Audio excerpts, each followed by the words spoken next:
Dans les Hauts-de-France, Emmanuel Macron a voulu convaincre les électeurs de gauche. En visite à Denain et Carvin, il a été interpellé sur la réforme des retraites.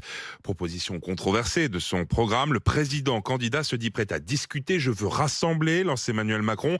Cyprien Pézeril, que propose le chef de l'État? Eh bien, le président candidat prévoyait dans son programme de décaler progressivement l'âge de départ de la retraite à 65 ans contre 62 aujourd'hui. Selon la première mouture de son projet, il faudrait cotiser 4 mois de plus par an.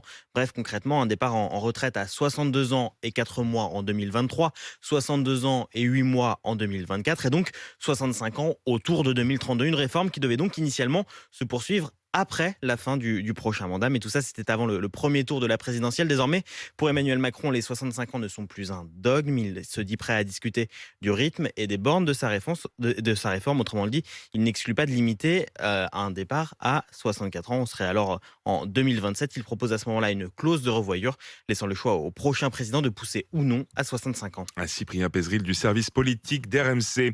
Dans le camp du Rassemblement national, le revirement du chef de l'État peine à convaincre. Julien Sanchez est porte-parole de Marine Le Pen.